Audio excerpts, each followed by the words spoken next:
Hoy hablaremos del imperio llamado Tahuantinsuyu, las cuatro partes del mundo, o sea, el imperio de los incas. Y el centro de aquel imperio era la legendaria ciudad de Cusco. Cusco quiere decir la venganza será terrible.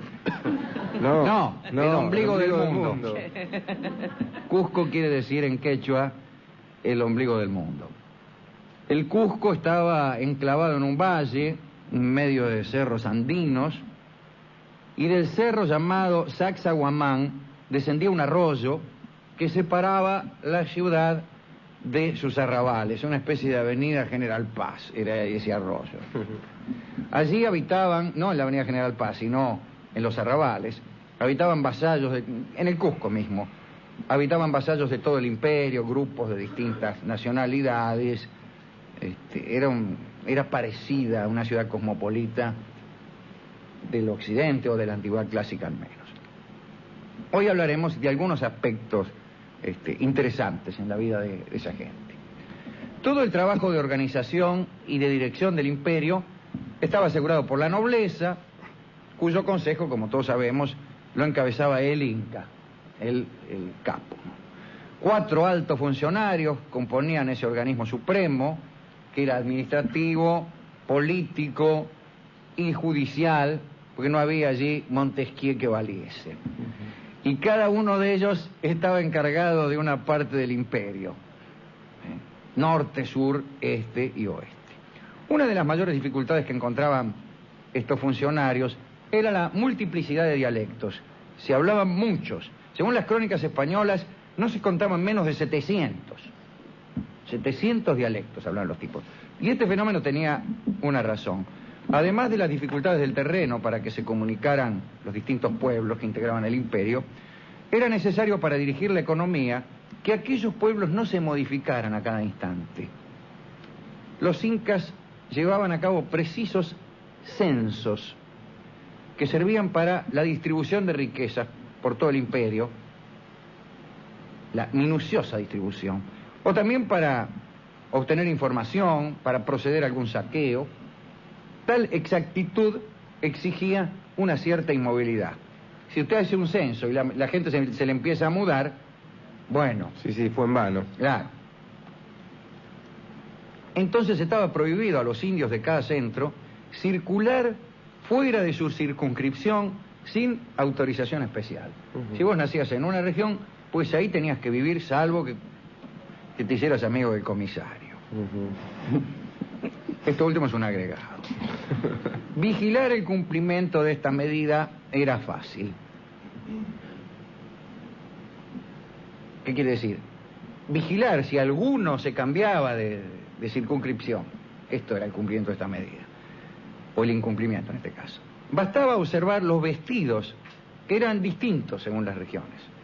Los huancas del norte de Cusco llevaban un turbante negro, los cajamarcas, allí donde estaba Atahualpa, donde los cacharon, ¿no? Una vincha llevaba. Los cañaris una corona de madera. Y cada uno tenía unas pilchas según la región. Y, por cierto, no podían pilcharse de otro modo. Los que vigilaban esta disposición eran los temidos Tucuiricuc, que quiere decir, como bien sabemos, el que lo ve todo. O sea, eran vigilantes, tipo que a ver si alguno andaba con pilcha de otro barrio en un barrio que no era el de él. Entre aquellos 700 dialectos aparecían 3 lenguas que los españoles calificaron de generales y eran dominantes en el apogeo del imperio. El quechua, el aymara o aymara y el uru. Este último ya estaba en decadencia cuando llegaron los españoles. Los lingüistas dicen que el quechua y el aymara son lenguas muy notables en razón de su carácter aglutinante. Con una sola palabra hacen posible expresar toda una frase. Un ejemplo. Yo no sé si es por esto que es notable la lengua. En general hay que desconfiar de las palabras que por sí solas expresan toda una frase. Pero esta tenía su raíz y sus componentes. Bien. La raíz ali, que significa planta, en aymara. De esa raíz derivan 82 voces y frases, incluso adjetivadas, como ser una planta en bello crecimiento o cubrirse un objeto de vegetación. Cada una de estas significaciones se expresa por una sola palabra de un pequeño número de sílabas, 5 a lo sumo. Me hace acordar esto al idioma analítico de Wilkins, que tenía, que trabajaba de ese modo, con un sonido para lo general y otros sonidos en dirección a lo particular. Bien. La primera letra o la primera sílaba del idioma de Wilkins era un concepto general, y conforme uno avanzaba palabra adelante, se iban desprendiendo sonidos que particularizaban cada vez más. Esto dicho así parece funcionar bien, pero jamás nadie habló ese idioma. Algunos audaces filólogos han dicho que el aymara es la lengua madre, aquella lengua perfecta o aquella lengua original de la que habla Umberto Eco y de la que han hablado muchísimo. Digo Umberto Eco porque ha historiado justamente Eco, ha hecho una historia de la búsqueda de esta lengua original. Por un lado, lengua original, y por el otro lado, perfecta. Y en general se pensaba que era el hebreo que hablaba Adán, la lengua perfecta. Y se pensaba que esta lengua se había perdido en el episodio de la construcción de la torre filológica de Babel, o en la separación de la familia de Noé, vaya a saber. Después,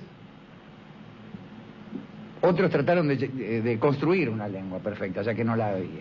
Entre los que figuran Wilkins y Peano y tantos otros. Estudiosos como Onfroy de Thoron se han ocupado del tema. Thoron tenía un libro que decía que se llamaba Descubrimiento del Paraíso y la Lengua Primitiva. Y un señor llamado Villamil de Rada, también refiriéndose a la aymara, la llamó la lengua de Adán. O sea, pensaban que Adán no hablaba el hebreo, sino el aymara. Últimos detalles respecto a la lengua. La formación de las palabras en quechua es lógica y es simple. Por ejemplo, Kai expresa la abstracción y Runa significa el hombre. La humanidad entonces se dice Runa Kai. Está bien, funciona bien.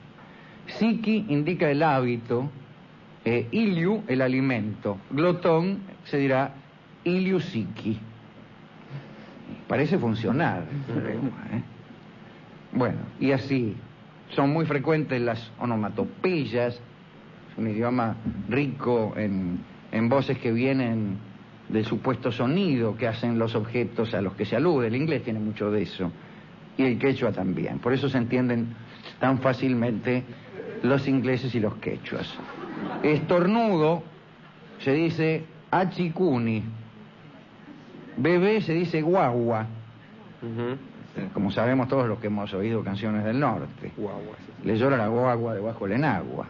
Y sufrimiento se expresa por una lamentación, ala u. Ajá. U quiere decir algo espantoso.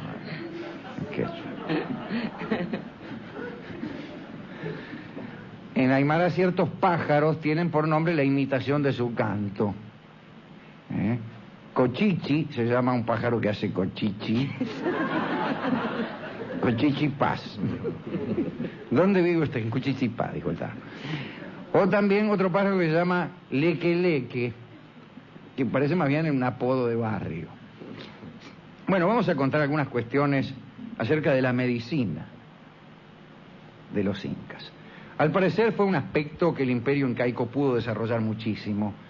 Las prácticas médicas consistían en una serie de procedimientos empíricos mezclados con ritos mágicos. En general, los encargados de estas prácticas eran hombres marcados por un signo irrecusable: la ceguera. Los médicos eran ciegos, o si no, eran inválidos, o si no, tenían alguna deformación. Existían algunos grupos entre los cuales no hacían falta esas desgracias. tipos que conocían las propiedades curativas de las plantas y se transmitían sus secretos celosamente de padres a hijos. Pero en general, los médicos eran tipos que eran ciegos o tenían alguna invalidez. Qué curioso. El más célebre de los pueblos en los que abundaban sabios, digo, estos tipos que sabían las propiedades curativas de las plantas, fue el pueblo de los Colyahuayas, al nordeste del lago Titicaca, que pues proveía de curanderos a la corte del Inca. Los mejores curanderos venían de allí, del nordeste del lago Titicaca.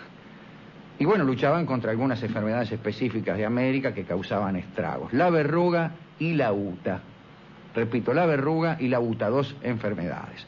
La primera provocaba fiebres y terribles hemorragias, y el uta, por mejor decir, dije la uta por una asociación que es imposible de resistir, pero es el uta. Era una clase de lepra que corroía el rostro y exigía la extirpación de las partes contaminadas, sobre todo la nariz y labios. De ahí las mutilaciones reproducidas en los vasos por algunos artistas. Existían remedios para todos los males, eso sí, ineficaces, pero existían remedios para todos los males. Bueno, ahí tiene usted la farmacopea vegetal, que desde luego debió ser la más importante. La coca era aquello a lo que más se recurría. También se utilizaban algunos animales como remedio. La carne del pájaro mosca era una especie de colibrí. Era usada contra la epilepsia.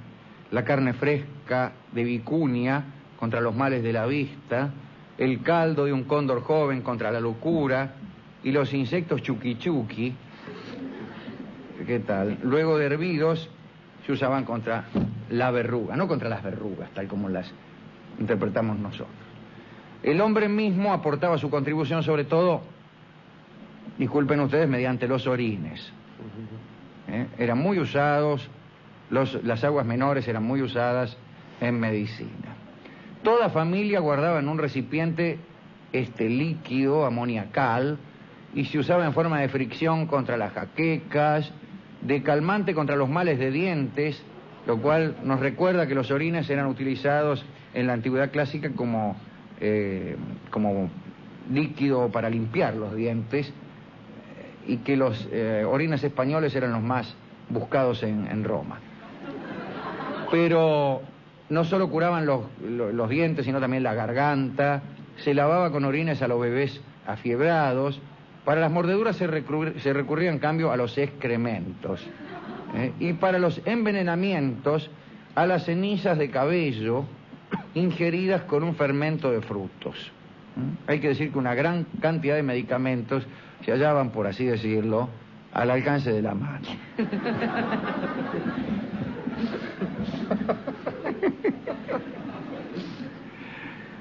Las dietas, las purgas, necesarias incluso para el florecimiento de la industria de los medicamentos, los emplastos y las sangrías constituían la terapéutica corriente. En el Cusco se recurría a una enema dada por medio de un tubo lleno de líquido por el cual soplaba el curandero.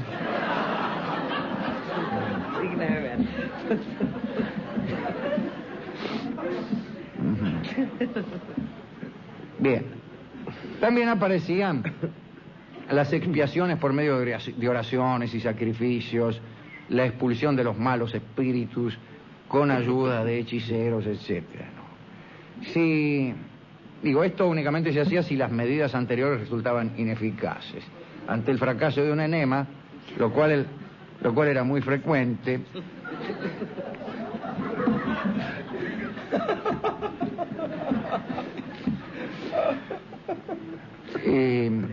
se recurría a las oraciones y a los sacrificios. El hechicero procedía a transferir el mal a una cosa inanimada, digamos, una piedra, o a otra persona. Esta operación se hacía de la manera siguiente, atención, La zona donde se localizaba el dolor era frotada con una prenda de vestir usada por el enfermo. Luego la prenda era destruida y así se suponía que la enfermedad había pasado a la prenda. A veces el mismo curandero lamía la parte dolorida, quizá el mismo del enema,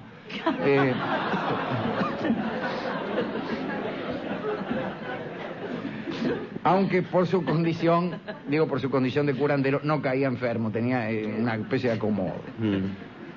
Parece que los microbios discernían ese detalle. El problema se hacía más complejo cuando el que caía enfermo era el Inca. Este era la representación viva, el símbolo de su pueblo. Por consiguiente, la culpabilidad que entrañaba el mal que el Inca sufría tomaba un carácter colectivo.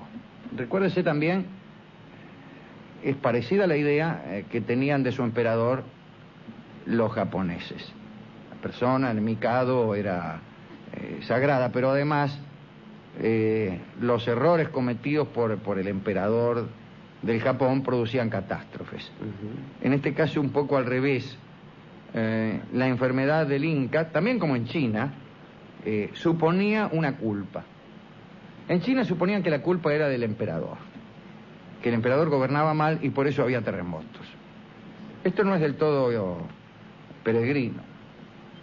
No es que el emperador tenga la culpa de los terremotos, pero la responsabilidad por el cuidado de las personas afectadas por los terremotos es del emperador. Así que no es cuestión de culpa. No se trata de tener la culpa. Sino un concepto que es el concepto de responsabilidad, que no siempre entraña la culpa. De todos modos, los emperadores chinos, tan preocupados como estaban por los terremotos, alentaron a los científicos que inventaron el primer sismógrafo allá por el siglo I o por el siglo II. Nada más que porque un terremoto denotaba un mal gobierno. Digo yo, hay países que tendrían que estar en movimiento perpetuo. Aquí pasaba lo siguiente, para terminar con los paréntesis. El mal que sufría el Inca entrañaba una culpa colectiva. Y para curarlo, toda la población se sometía a ayunos, a ofrendas, sacrificios, purgas. Estaba enfermo el Inca, pero tenías que ayunar vos. En Cusco existía un método de purificación colectivo llamado situa. A los enfermos, a los inválidos y a los extranjeros se los trasladaba fuera de la ciudad y no estaban autorizados a volver hasta después de terminar las ceremonias de curación. Entonces los habitantes, aún los que gozaban de buena salud, pues observaban un ayuno riguroso, que por otra parte eran los únicos que habían quedado, los enfermos ya se habían ido. Ayuno riguroso para los que quedaban dentro, 3 días. Y además se lavaban metódicamente. Luego de esos 3 días, los ya purificados y ciertamente hambrientos, los muchachos asistían a un rito para conjurar las enfermedades. 4 guerreros de la familia imperial salían corriendo hacia los 4 puntos cardinales. A su paso, los habitantes sacudían sus vestidos, se frotaban vigorosamente el mate y consideraban que así sacaban los malos gérmenes.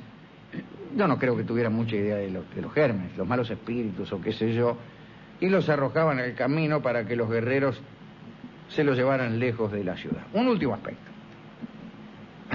Hemos hablado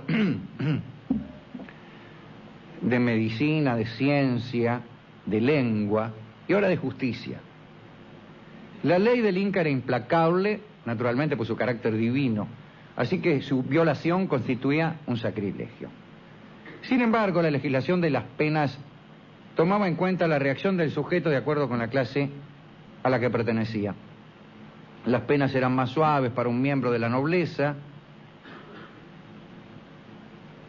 El insulto de los jueces, por ejemplo, era considerado como un castigo severo para el noble.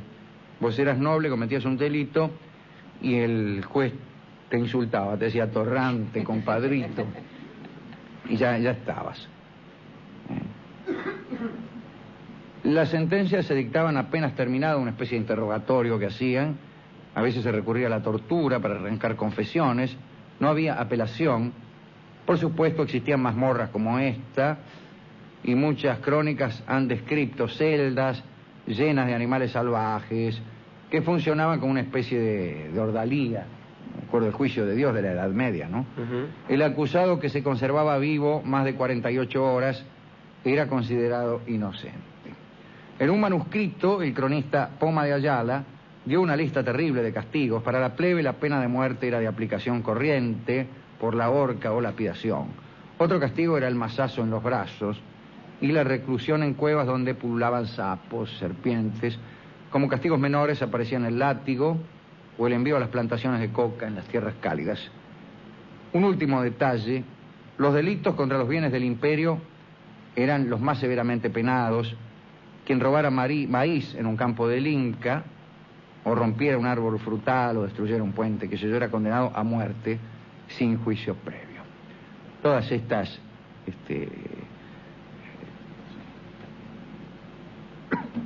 todo esto que se está diciendo no ha sido coleccionado con un afán despectivo, ni mucho menos, digo porque por ahí empiezan a llamar, ni tampoco justifica los tremendos males que los conquistadores infligieron a esta raza. Pero vamos a ser sinceros, los conquistadores no examinaron el código penal de los incas y en virtud de la atrocidad de sus penas, pues entonces procedieron. No, no es así como funciona la historia. Ni tampoco podemos juzgar a los incas con un criterio actual. Podríamos hablar algún día de la tolerancia de nuestros días, que es quizá la más notable de la historia. Después de todo, suele decirse que la globalización o la posmodernidad tienen dentro de sí la admisión de más de un criterio para ver el universo. Eso es decisivo en el pensamiento de estos días. Y entonces la tolerancia es un valor importantísimo y que resalta enseguida. Lo que pasa es que esto que parece ser así a primera vista, esta relatividad que conduce a una mayor tolerancia, rizando el rizo, resulta que puede hasta volverse intolerancia, pero este no es el objeto de esta charla. Lo que sí digo es que con este criterio aparentemente amplio de estos días, ver la pena de muerte aplicada a quien rompe un árbol frutal parece atroz. No está justificada esa atrocidad en ninguna época de la historia, pero sucedía no solo entre los incas, sino incluso en Europa.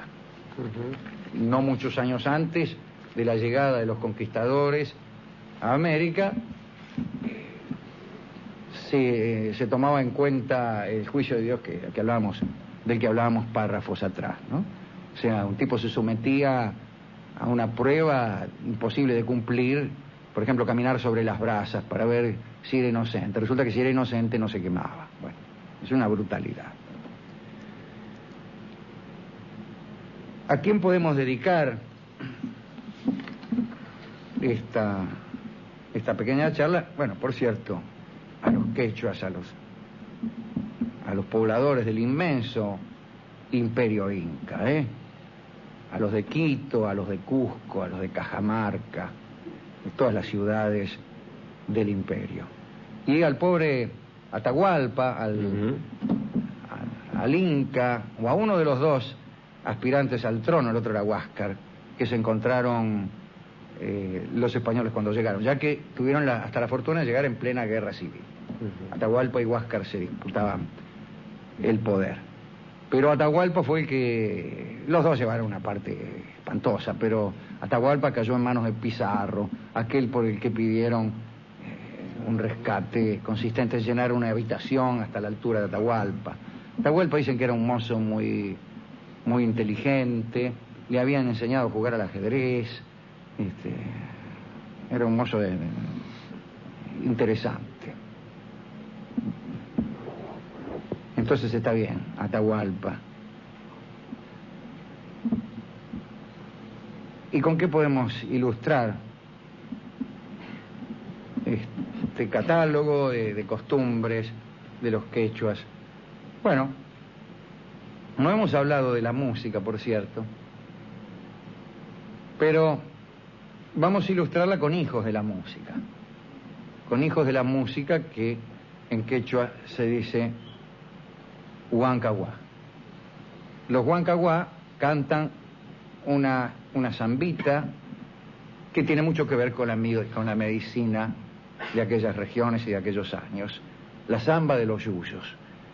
Así que entonces, nuestros queridos amigos, los hijos de la música, métanle nomás con esa zambita curativa, samba de los yuyos. Y vamos a la charla de hoy, cuyo tema es el general Charette, la Vendée y los chuanos contra el ejército republicano. O sea, un tema del que se ha hablado durante todos estos días en todos los programas. Bueno, vamos a Francia, un poquito después de la Revolución Francesa. Estamos en el 1793. La Revolución Francesa era un caos. Según Michelet, se parecía al catoblepas, aquel animal legendario que se comía los pies sin darse cuenta. Hay más del catoblepas, que no dice Michelet, pero esta no es una charla sobre el catoblepas, sino sobre la Revolución Francesa. Todos los días el Comité de Salud Pública, creyendo suprimir a sospechosos y antipatriotas, enviaba al cadalso a hombres que acaso eran los más firmes pilares de la revolución. El caso es que el 2 de marzo de 1793, la autoridad militar envió a la Vendée un decreto de incorporación de 200.000 hombres. El reclutamiento para reforzar las filas de la República debía empezar 8 días después. La Vendée es un departamento de Francia que toma su nombre del río que lo atraviesa. Está por allá por la costa atlántica de Francia. Eran los habitantes de aquel lugar gentes muy religiosas, sobre todo las mujeres, y más bien monárquicos.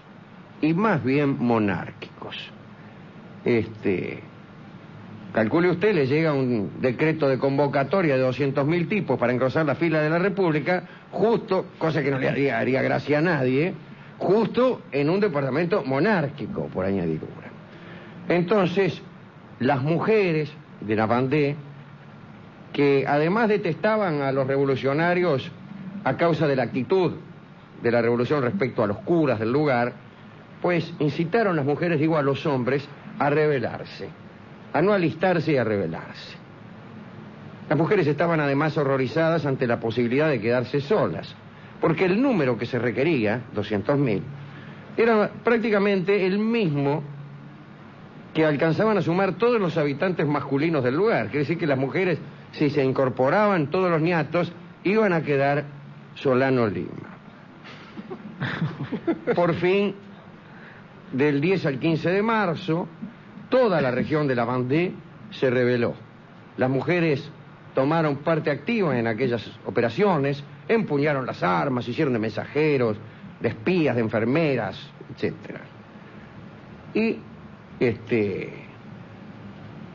se arma la revuelta, le llaman los chuanos a estos soldados realistas, se enfrentan con los ejércitos republicanos y rápidamente la gente de la República empieza a comprender de dónde viene la fuerza del enemigo. Pero, sin embargo, dadas las características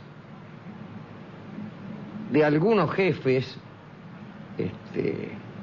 de la Vendée, los republicanos decidieron no preocuparse mucho, porque todos sabían que quien comandaba las tropas rebeldes podía ser fácilmente dominado. Se trataba de Francisco de Charette de la Contrée.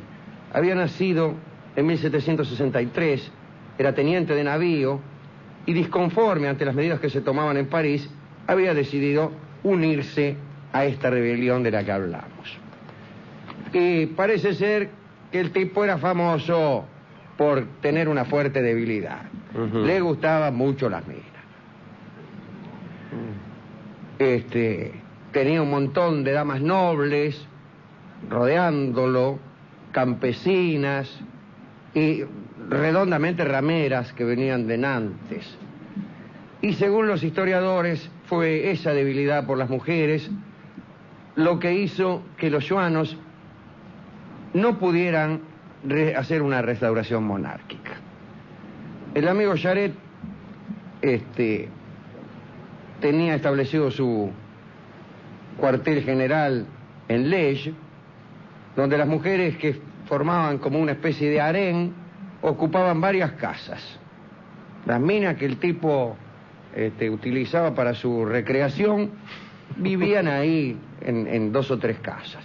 Todas las noches organizaba unas milongas en las que bailaba con sus amigas y terminado el baile se llevaba a sus habitaciones a 2 o 3 muchachas con las cuales pasaba agitadas noches. No está mal, ¿eh? No estaba mal.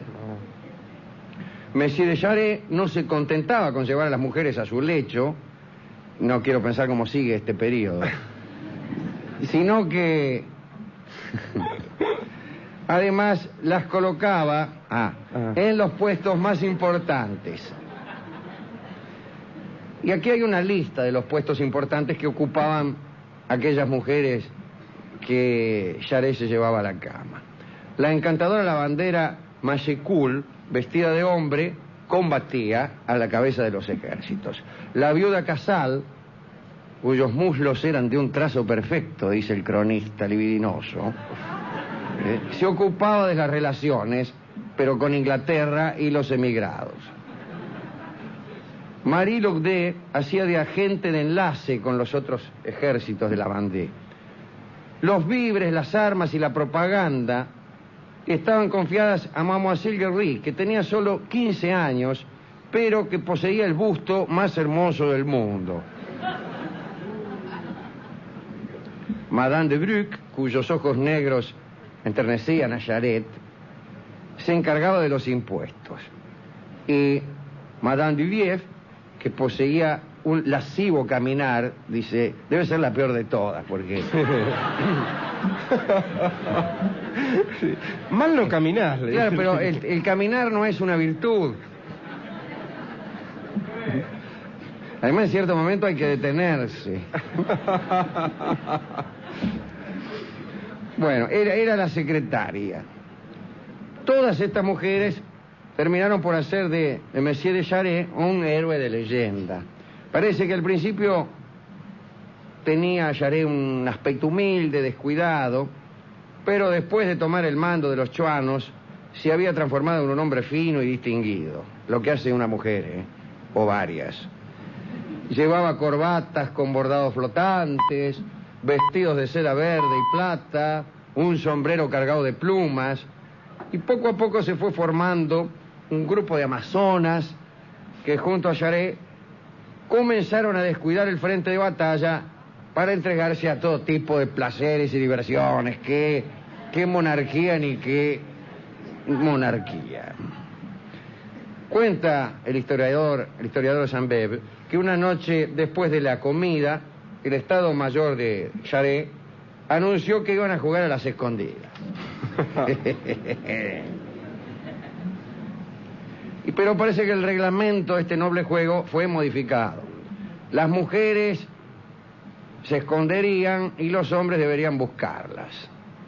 Y al ser descubiertas, pues deberían recordar lo que generalmente una mujer recuerda a su conquistador. Es decir, es el mismo juego que jugábamos nosotros, no se preocupen. El juego entusiasmó mucho a Jarret y el general tuvo la suerte de encontrar a la más bonita de la reunión.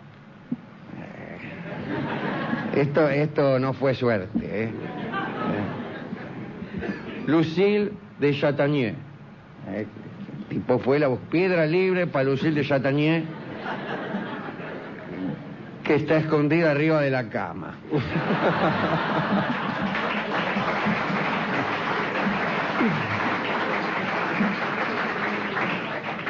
Esta muchacha se enamoró de Jarret y en una oportunidad le salvó la vida.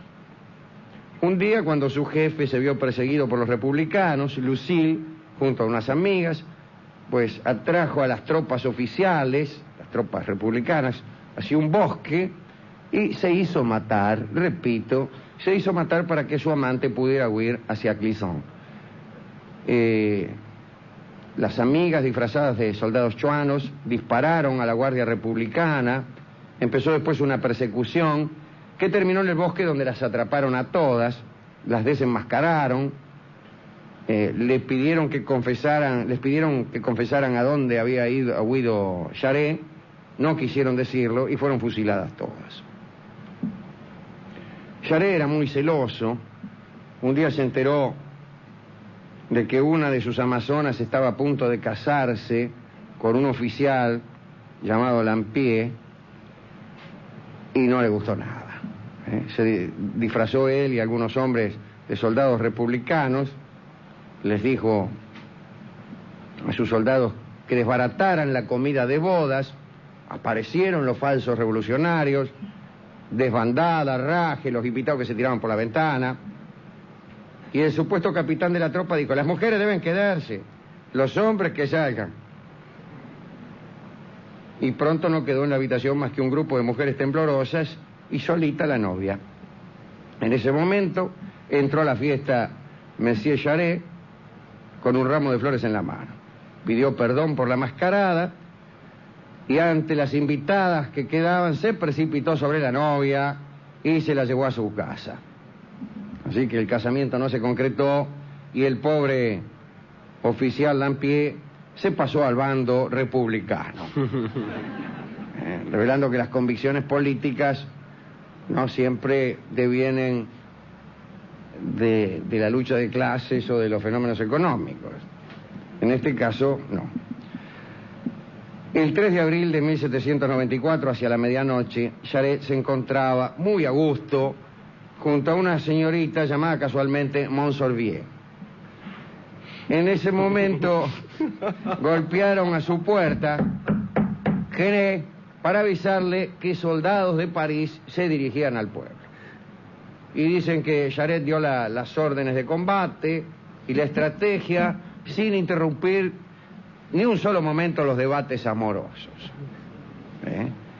Y los republicanos fueron derrotados. Así que el tipo daba, sin abandonar a la dama que estaba atendiendo, con letra movida daba las órdenes por escrito. Su reputación de enamorado ardiente se extendió incluso entre los oficiales leales a la revolución, gracias a otra historia curiosa. Parece que una noche un soldado patriota llamado Nolly, no sé a qué llama el cronista un soldado patriota, pero supongo que será un soldado de la revolución. Nolly fue informado de que Charé y su ejército se disponía a entrar en su pueblo. Entonces, asustado, se subió al caballo, Nolly, y huyó, abandonando a su esposa. Al rato, Charé entró en la casa del soldado Nolly, pidió comida y lecho antes de proseguir su marcha, y cuando vio a Madame Nolly, quedó deslumbrado. La mujer estaba buenísima, ¿no? Bueno, durante toda la velada, la muchacha se mostró encantada por la elegancia del jefe militar y por la pluma blanca que llevaba en el sombrero. Ya saben cómo era la mujer del soldado patriota llamado Nolly. Entonces Charé le ofreció su protección y ella, contenta de poder vengarse de un marido que después de todo la había abandonado, se unió a la tropa de la Vendée. Pero tantos triunfos pronto llegaron a su fin. Una noche, cerca de Saint-Hilaire, se le presentó una muchacha como la marquesa de Gregó. Dijo que hacía 2 días que los republicanos la perseguían, que habían fusilado a sus padres. Como era muy hermosa, Charé la condujo a su cuartel, pero Madame de Gregó era una espía. Era amante del general Hoche, que había sido enviada por él para descubrir las posiciones de los chuanos. Durante varios días siguió a los soldados de la Vendée, de pueblo en pueblo, y anotaba todo, sistemas de camuflaje, escondites, señales, el nombre de los suministradores de víveres. Pero parece que una mañana se dio cuenta de que estaba enamorada del jefe enemigo de Charé. Y desde entonces dejó de interesarse en la guerra, tiró los apuntes que había tomado y solo pensó en arrojarse a los brazos de Charé. Así habría terminado su misión si un día no se hubiera enterado que el general de los rebeldes la había sustituido por otra muchacha bonita del pueblo, tal como hacía siempre, ¿no? Y aquella misma noche, sin decir nada a nadie, la espía abandonó el campamento de los chuanos volvió junto a los patriotas y les contó todo lo que sabía. Y unos días más tarde, Monsieur Charette era hecho prisionero, era conducido a Nantes, fue condenado a ser fusilado y así se hizo. Tenía 33 años. Y su desaparición marcó el fin de la guerra de la Vendée y los chuanos se dispersaron para siempre. Sobre esta insurrección de la Vendée, ahí está el libro que tanto nos gusta a nosotros, el 93, el libro de Víctor Hugo, ¿no? Donde está la historia esa del Marqués de Lantenac y toda la verdura. Bueno, le dedicamos, por cierto, esta pequeña historia a su protagonista, a Monsieur de Charette. Porque acá sí, se trata de un hombre que no hacía ningún daño, que no mataba a nadie, digo, al contrario, a veces hasta dejaba de matar a alguien, toda vez que se trataba de una guerra, para mejor atender sus asuntos de amor. Tan mal no le fue en algunos casos, Alejandro, porque me impactó el heroísmo de aquellas mujeres que se dejaron matar sin abrir la boca por su amante, ¿no? Sí, entonces sería un hombre que atendería bien a sus novias. Sí. Entonces, sí, esa gente siempre respetable. Sí, señor. Bueno, ¿y a quién más? A todas sus amantes. A Lucille, la que, como dice usted, se dejó matar por él, pero incluso hasta la espía que lo delató, porque yo la comprendo, ¿En serio? A Madame du Gregory, la tipa despechada. Él la sustituyó por una muchacha bonita, ella que había abandonado sus ideales republicanos nada más que por amor. Sí. Incluso había tirado los apuntes. Bueno, muy lejos no los había tirado porque fue y los juntó de nuevo. Bueno, pero a ella también. Y a la mujer del soldado Nolly, sí, que se enamoró de la pluma blanca de Charette. Enamorarse de una pluma blanca es como enamorarse del caminar de una persona. Qué cosa, ¿no? Hay cosas que son exteriores, inevitablemente exteriores. No es que alguien camine bien, es que lo que ya tenía esa persona detenida, quizás se nota mejor cuando camina. No es el caminar una virtud, sino una manera de exhibir otras virtudes. Porque si usted es fulera, señora, por más que camine bien, peor todavía, mejor quédese sentada. Siéntese, señora, siéntese. Sentada y al oscuro. Claro. Entonces, eso es confundir una virtud con la actitud que la hace ostensible. Perfecto. Sí, ¿está claro esto? Es clarísimo. Como si alguna persona fuera festejada por su abrir la ventana. La ventana no, dijo. Claro. También la pluma blanca, de otra manera, es exterior a Charette, más todavía que el caminar. Porque uno siempre camina del mismo modo y no siempre usa la misma pluma. Bueno, a veces uno razona con cierto sentido común, lo cual es alarmante.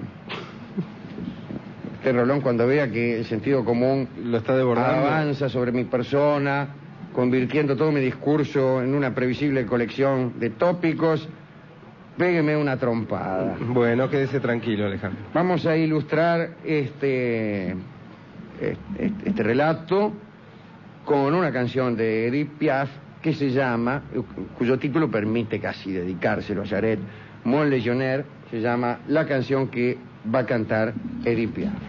Vamos a hablar de John Milton, el poeta inglés, que es el que escribió El Paraíso Perdido. Otra vez hemos hablado del Paraíso Perdido casi sin hablar de Milton. Y hoy hablaremos de Milton casi sin hablar del Paraíso Perdido. Y dirá algún oyente de esos que nunca están satisfechos: ¿y cuándo hablarán de Milton y del Paraíso Perdido? Eso, ¿cuándo? Bueno, en una tercera ocasión.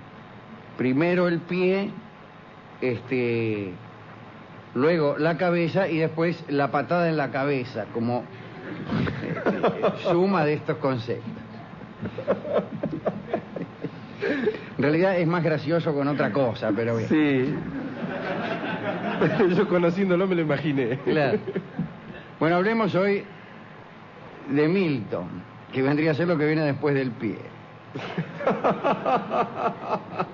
Milton nació en Inglaterra en el año 1608. Descendía de una familia de eruditos y rebeldes. El que no era erudito era rebelde, y no faltaba el que era erudito y rebelde. Su abuelo era un católico muy devoto, versado en los dogmas, mientras que el padre de Milton había sido desheredado justamente por abrazar el protestantismo. Era escribano y dedicaba todas las horas libres, el padre de Milton, a sus dos pasatiempos predilectos, la música y la poesía. Siendo escribano, es natural que necesitara un pasatiempo.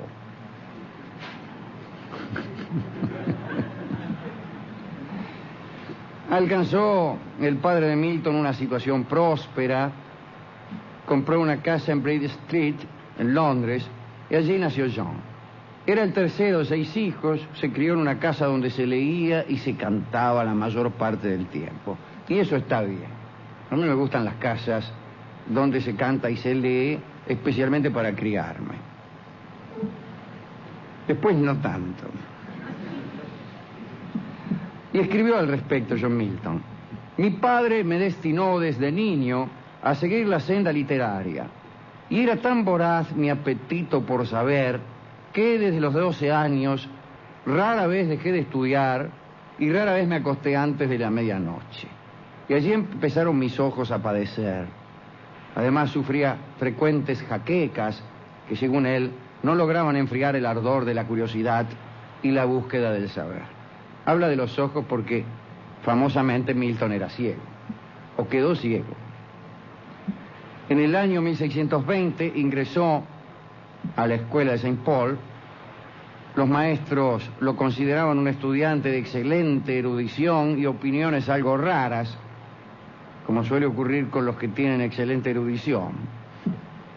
Milton decía que aquel colegio era un festín de cerrojos y una colección de empeños para matar el espíritu.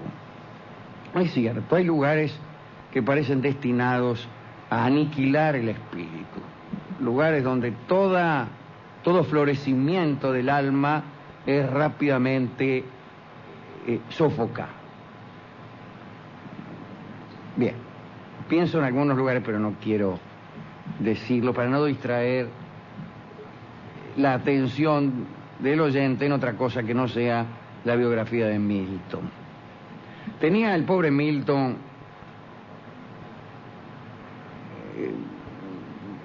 la siguiente suerte.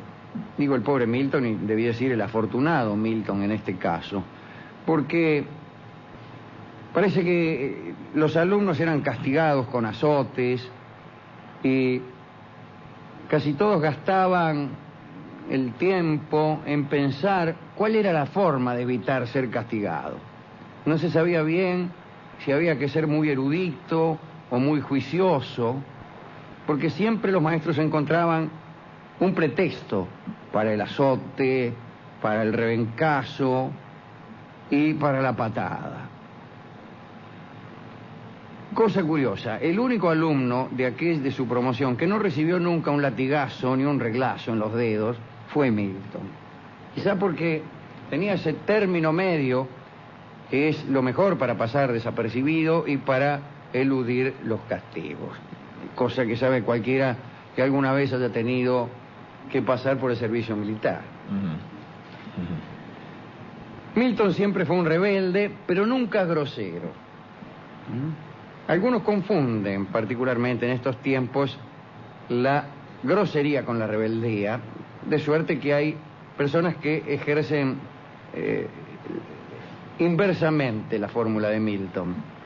Son siempre groseros, pero nunca rebeldes. En 1625 ingresó a la universidad. Allí le decían la dama de Cambridge. No pudo evitar los castigos y cargadas de sus compañeros. Era injusto que le dijeran así, realmente no hacía mérito alguno para merecer ese apodo. Pero acerca de la injusticia de los apodos podrían escribirse algunos libros, aburridos todos ellos. Dejo para los ensayistas que han de anotarse en el concurso que aquí organizaremos este título: Injusticia de los apodos a lo largo de la Edad Media, o en el siglo XIX, o en mi familia. En cuyo caso no será un ensayo, sino un cuento de Isidoro Blaisten. Más tarde, Isidoro Blaisten no, sino Milton, dejó las aulas, ya convertido en bachiller y doctor en filosofía. Hablaba y escribía 8 idiomas con la misma facilidad que usaba el inglés, que era mucha por otra parte, y salió decidido a dedicarse por entero a la literatura. Al padre se le ocurrió ahí que tenía que ser pastor, pero Milton se negó rotundamente a seguir la carrera eclesiástica. Se leyó a todos los clásicos, se sabía de memoria enormes pasajes, extensos pasajes de la Divina Comedia, se sabía de memoria casi todos los escritos de Petrarca. En sus ratos libres estudió el órgano, parece que tocaba maravillosamente, estudió matemáticas, exploró la Biblia y escribió acerca de estos años de aprendizaje. Estoy haciendo crecer mis alas y preparándome para el vuelo, pero a mi Pegaso todavía le faltan las plumas necesarias para volar por las praderas del cielo, dijo en una frase que revelaba justamente esa carencia. Tenía 29 años cuando llegó la Guerra Civil de 1637 y Milton se convirtió en el propagandista más ardiente de la revolución que iba a terminar con la cabeza del rey Carlos I rodando por el suelo.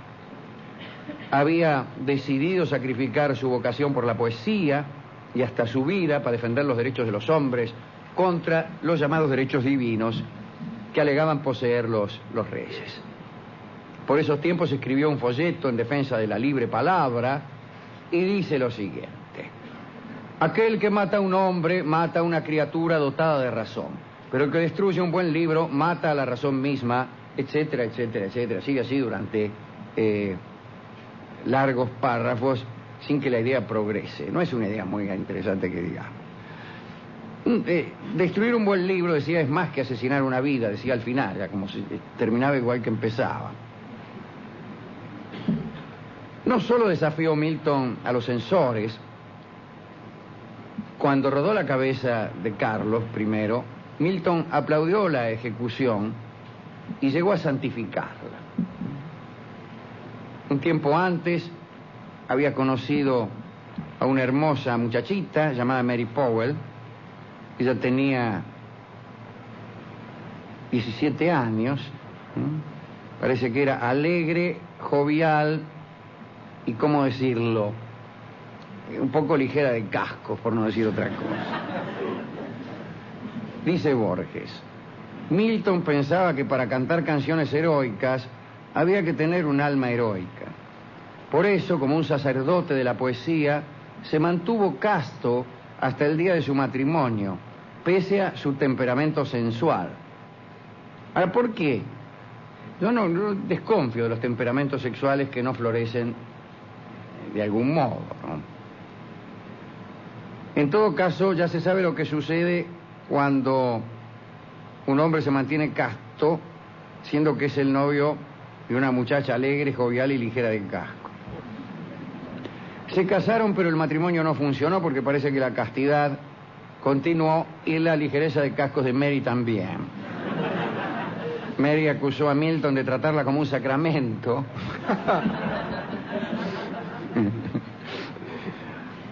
La muchacha se rebeló y se fue con otro. Es lo que estábamos esperando todos en este foro. Milton le envió entonces cientos de cartas rogándole que regresase, pero no hubo caso. Lleno de odio, entonces Milton empezó a bregar por el divorcio en Inglaterra. Empezó a trasladar su desgracia particular hacia lo general, que es lo peor que uno puede hacer con una desgracia. Aquel bregar por el divorcio cayó como una bomba en aquellos días de rígido puritanismo y todavía dio un paso más arriesgado. Sin haberse anulado su matrimonio y con muchos enemigos en la corte, Milton empezó a cortejar a otra mina. En aquellos años eso estaba mal visto. Ahora está muy bien visto todo. Digo yo porque sí.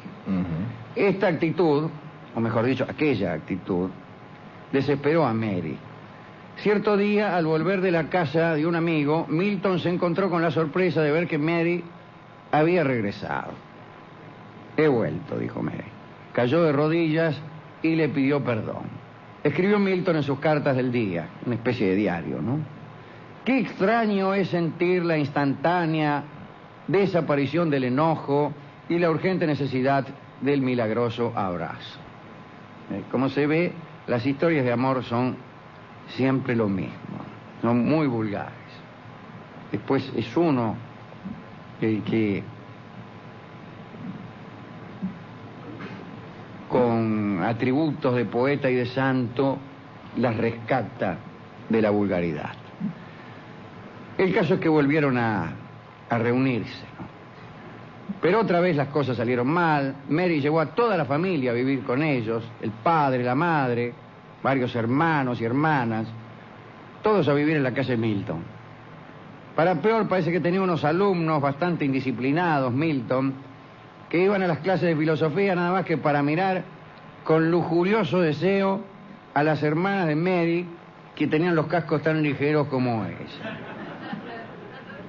Milton estaba desalentado, sin tranquilidad para enseñar y también sin tranquilidad para llevar a cabo un deseo que tenía desde hacía tiempo. Quería dejar un libro que las generaciones venideras no se resignaran a olvidar.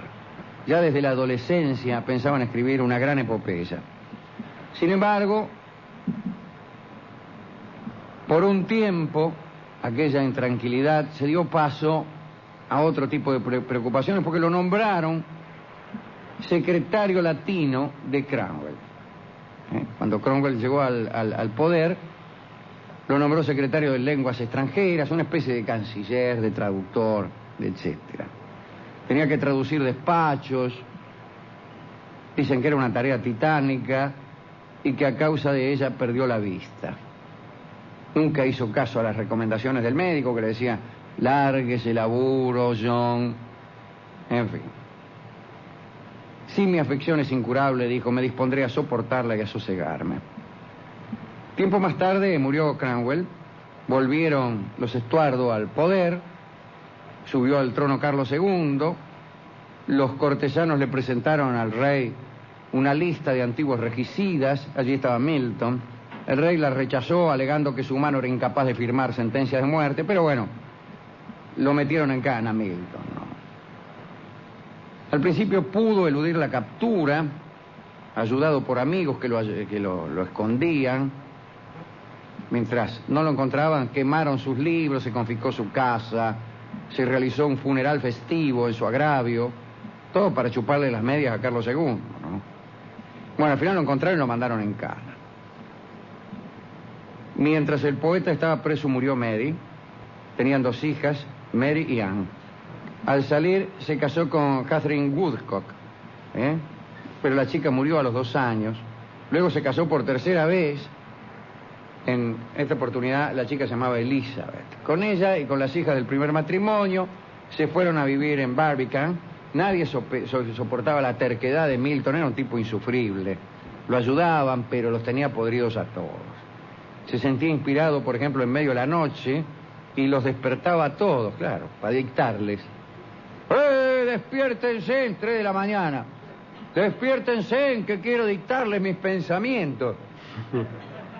Y todos iban a dormir sospechando o temiendo que a Milton se le despertara la inspiración a las 3 o 4 de la mañana. Y deseando que no se le ocurriese nada hasta el día siguiente.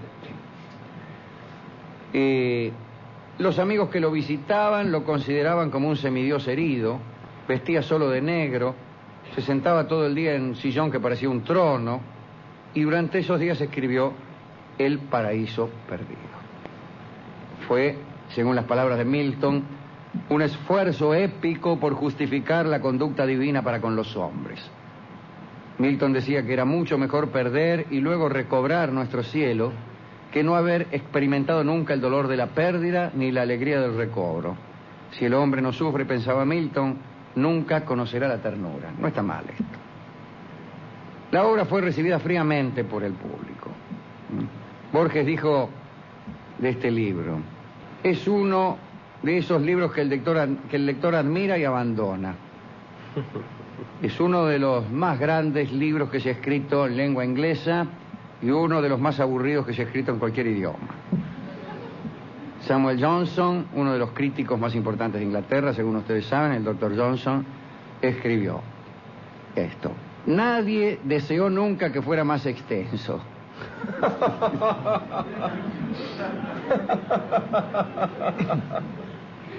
Su lectura es menos un placer que un deber. Leemos a Milton para nuestra edificación. Nos retiramos abrumados y buscamos entretenimiento en otra parte. Milton había tardado 10 años en escribirlo. Los editores le pagaron por la publicación 5 libras. Milton se sentía viejo, enfermo, desilusionado. Sus hijas lo habían abandonado. El famoso incendio de Londres destruyó su casa. Los partidarios del rey hacían de su nombre objeto de escarnio. Su último momento de dicha fue la publicación de Sansón el luchador en 1671 y murió el 8 de noviembre de 1674. Solo unos pocos se dieron cuenta de que había muerto uno de los más importantes poetas de la historia.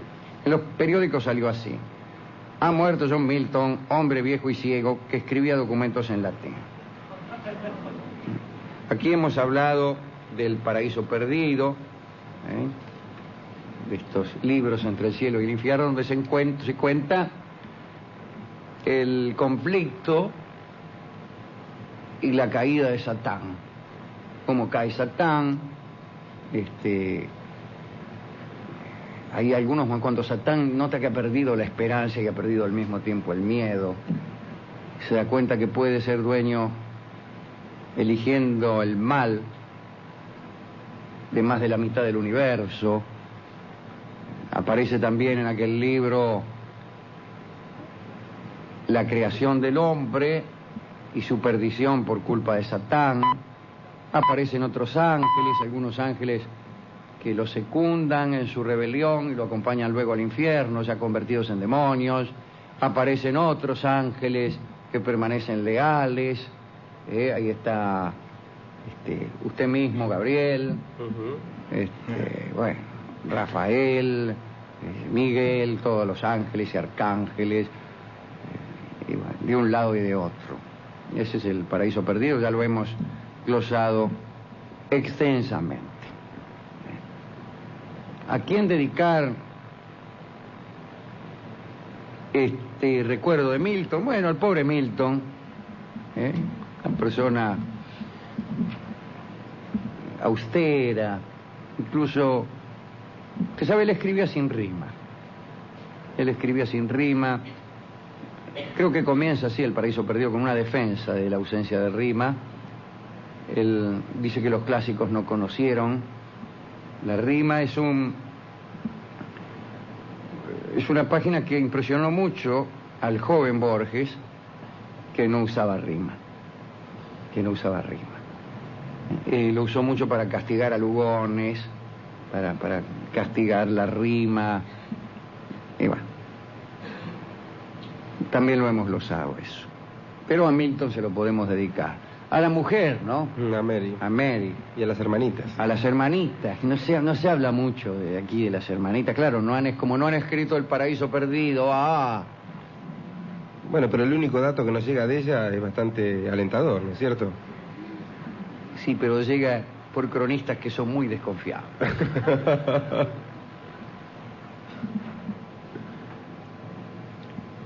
Me pregunto cómo ilustrar esto, ¿no? También dediquemos a los que han seguido, dediquemos la charla a los que han seguido el precepto de Milton, a los que han perdido el paraíso y después han buscado recobrarlo, a los que alcanzan esa felicidad suprema, o en todo caso elevada al cuadrado, que es la de haber perdido algo y recobrarlo luego. Es posible pensar que nunca se recobra lo perdido, que lo que se recobra es otra cosa, pero este es otro pensamiento. Mejor es pensar, al menos mientras uno no ha recobrado lo perdido, que lo perdido es lo que uno perdió. Ya se encargará uno cuando lo encuentre de darse cuenta que tiene entre sus manos muy otra cosa. Quizá porque es otra cosa lo que ha encontrado, quizá porque el buscador ya no es el que era, y quizá, si prefieren ustedes, porque ni el que busca ni el que es encontrado son ya los mismos. Pero no importa, a lo mejor es preferible así. ¿Para qué? Bueno, no sé, es el mismo tipo que pregunta todo allá en el fondo.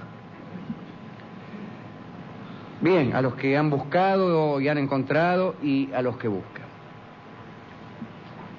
Pero ¿y con qué podemos ilustrar esto? Bueno, ya que el libro es El paraíso perdido, que cuenta todo, que casi es un relato burocrático de aquel conflicto, y cuenta las conversaciones entre los ángeles, incluso entre los ángeles buenos y los malos, discusiones entre Satán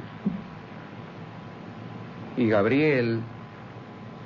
Bueno, me imagino que debe haber habido en aquellas regiones celestiales algún café donde los ángeles discutían, café lleno de gestores, de políticos, donde se iban configurando los bandos. Bueno, yo voy al infierno con Satán, no, déjate bromar, etc. Entonces, seguramente debe haber algún tango que nombra ese café, que no era otra cosa que el café de los angelitos. Vamos a oír Café de los Angelitos en la extraordinaria versión de Libertad Lamarque.